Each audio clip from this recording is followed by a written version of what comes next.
Everybody has challenges. They keep on fighting. And one thing I noticed is, what was your favorite moment in Slinger? Just watching the whole company at a big long table, and we probably get 80% turnout. What do you think next stage of Slinger is? Now I think that the glide path for us is building AI-infused workflows. Google Docs also includes e-signature. I think they want the data. That way people can collapse their spend on those utilities. Which is kind of interesting, like as a lot of startups have like started it with the Wi-Fi.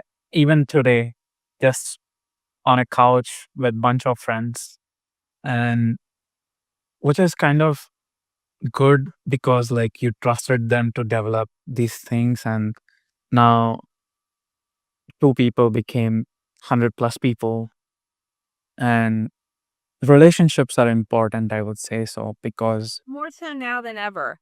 yeah, Oh, I think that's where marketing will be taking the swing back to human because it's really that trust bridge has to be crossed. It you can trust the company that selling you a product, and maybe you don't know the people at the company that well, but it's a product and there's a certain trust there. Now you're trusting somebody to assemble the right collection of tools to solve the business problem that you're trying to solve. That's trust. That's real trust. And that's where, you know, it's a struggle.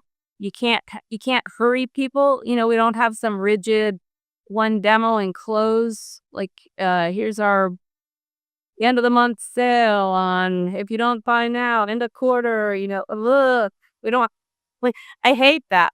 When a salesperson does that to me, it sort of doesn't even matter how invested I am in the application. It's just like, I hate you now so much that I'm going to migrate off, like irrational anger at the games. Cause I don't think, hey, I don't have time for the games as a business person. And I can't afford to commit myself to a solution for 3 years that I might not need in 6 months. Cause I don't know what the world's going to look like in 6 months. Do you? You know? So, like, great for all these software vendors trying to lock down these 3-year deals to buy themselves time. But I don't think that's what businesses need right now. Businesses need the flexibility to be able to move and shift. If they're locked into something that they can't get out of, it's too expensive for them to replicate on another platform because they just need to change. That's just not good for business. I just think it's sort of highway robbery.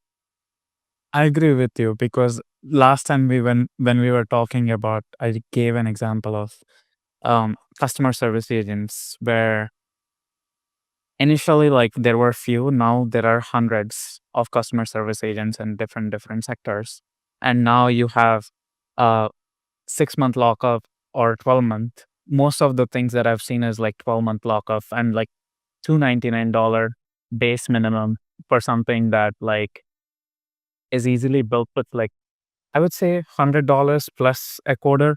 Yeah. Yeah.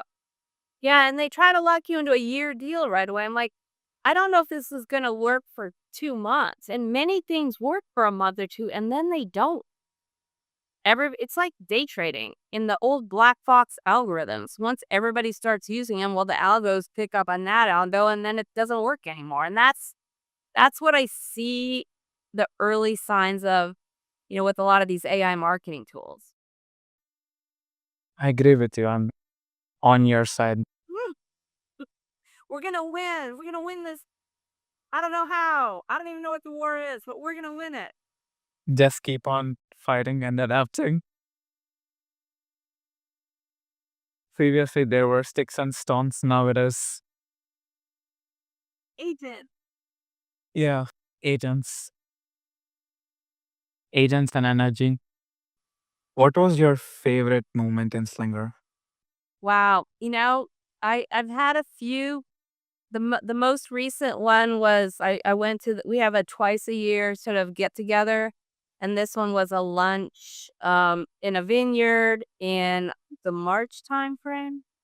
And I just watching the whole company at a big long table, sharing a lunch, and we probably get 80% turnout at these events, which is spectacular. And people fly in from Buenos Aires and some of the other areas that we have people, and they all are having a wonderful time, and that really makes me feel great.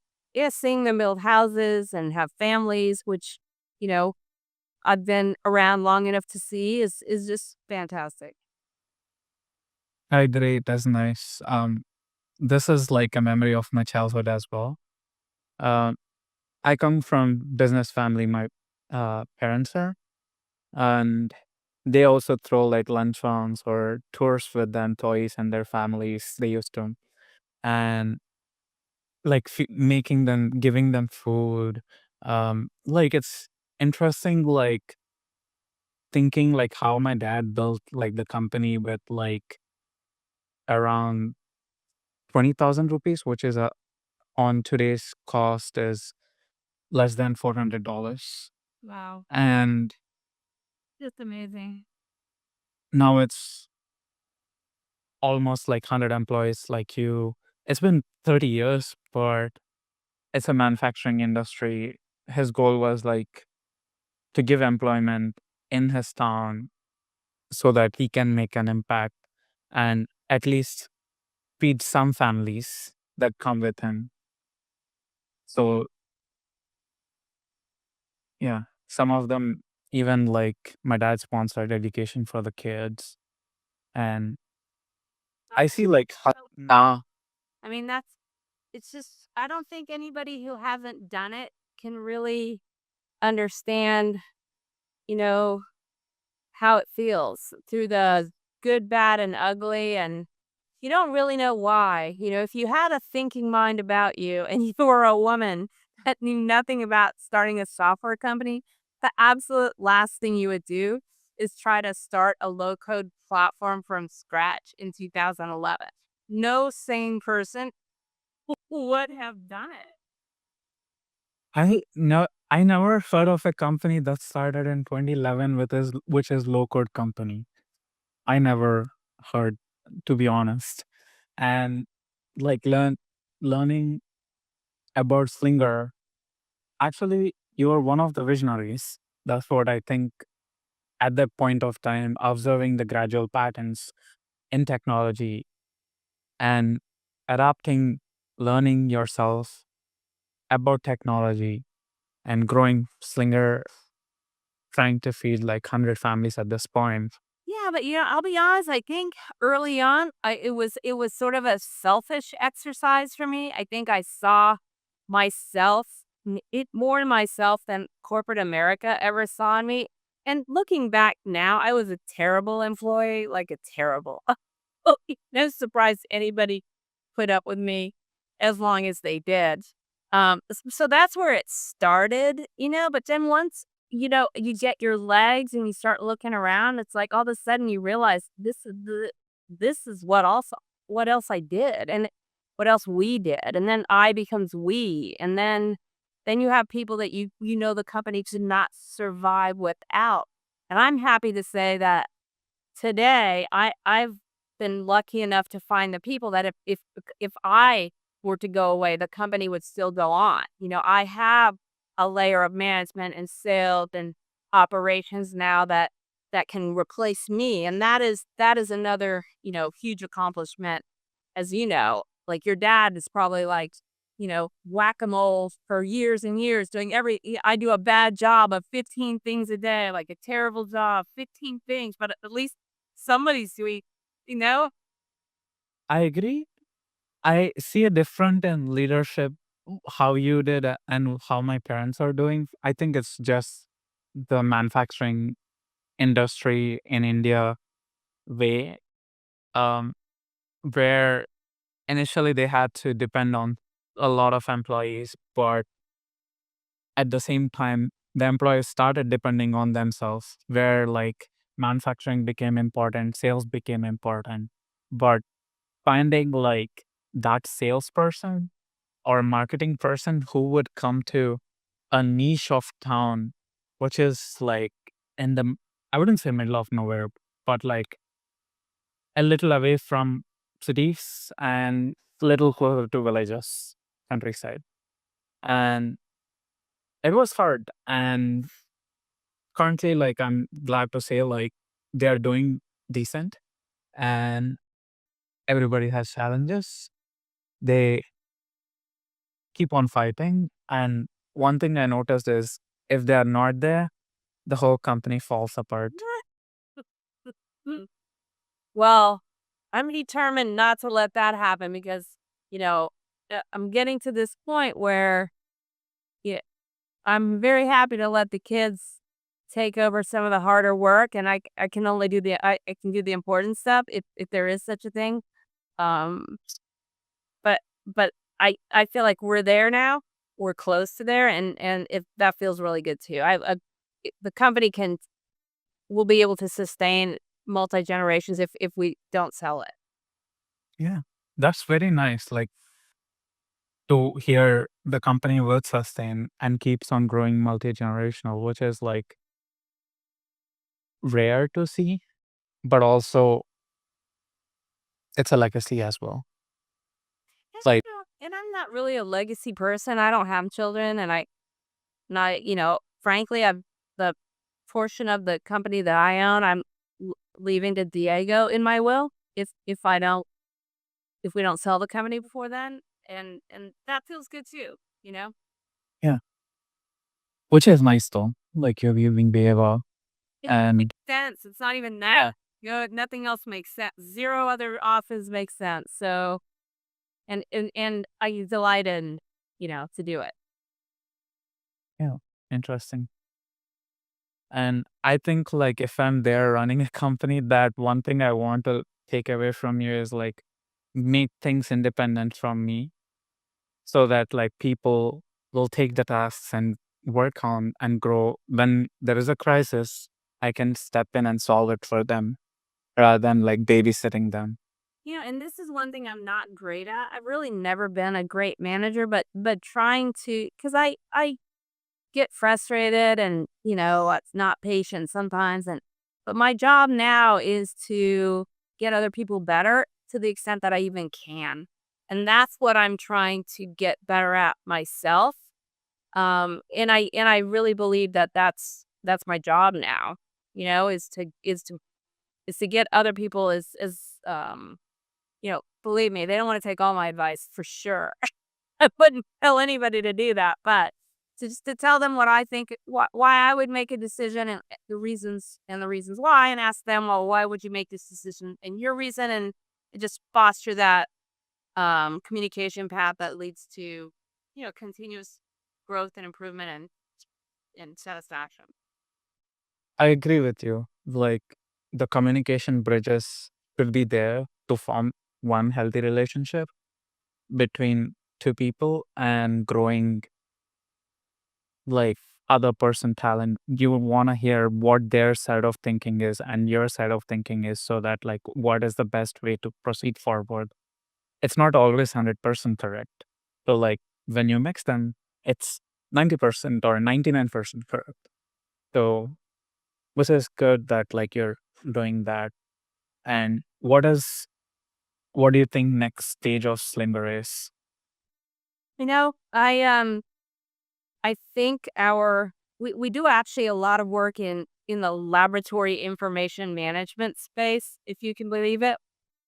Um, because our platform supports HIPAA compliance, and we can rapidly build LIMS systems, portals, things that aren't really that well served by off the shelf either, especially as labs move from one type of testing to PFAS testing to environmental testing to food testing, and basically trying to maximize the usage of the equipment that they invest in. But now I think the future for us, the glide path for us, is building AI-infused workflows, because there are a ton of companies out there that know it can help, but they're afraid, they don't know where to start, and so that's where we come in. We try to get them to cross the trust bridge by offering a low-cost 30-day proof of concept, and we're like, "Hey, this is what's possible in 30 days. If this looks like something you wanna invest in, you can make a business case for, let's talk about a roadmap." I think that's where our hockey stick growth is coming from. We are making some adjustments in our platform to make it.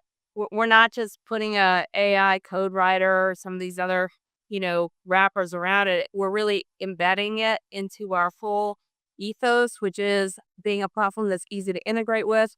We're auto generating APIs today. We're going to auto generate natural language interfaces and some of the other tooling that makes it easier for Slinger apps to communicate via APIs, agents, or with other platforms. It's very nice to hear when you said auto-generating APIs because like a developer in me is like happy. Yeah. Well, it's and that way the API documentation is always up to date, you know? You hit the save button, you sync it, and the API documentation is updated and the API works and it's permissioned along with all the group permissions. And why should it be harder than that? We're trying to give developers, because we are focused on professional developers versus citizen developers. We're trying to make it easy for them to move past just the plumbing to solve the actual problem. Like, who needs to spin up another database and another instance like a million times? Why not just start with, hey, I need to build this agent that does this, make all the rest of it easy. Yeah. No, I agree with you. And also, like when you generate APIs, you're actually not paying a lot of companies for APIs. Yeah. And you do have to look at collapsing your stack. I mean, we this year we're trying to take down a lot of the software as a service that we use and consolidate around our utility company. Like, our utility company happens to be Google. And so we're looking at, what? We use Slack. If now they're slapped another 300 a month, $3 a user on there for their AI, which we tried and we don't use, right? We're kind of hooked into the Gemini ecosystem. So why do I want to spend $23,000 a year on that? Why I could not as great. Yeah, Google Chat is not as great as Slack. I get it, but will it work for 23,000 a year? Yeah, I think it will. And that's where I think decisions are going to be made. PandaDoc was coming at us last year for a renewal to use our API. And and I went and found DocuSeal, not as good, 20 cents a document, you know? Okay, that's an easy choice. So, and now Google Docs also includes e-signature. So I think the utility companies are going to start to pick off some of these ecosystem partners because I think they want the data. And I think and they, that way people can collapse their spend on those utilities and it'll free up the budget to spend on the AI. That's kind of what I see happening. I could be wrong.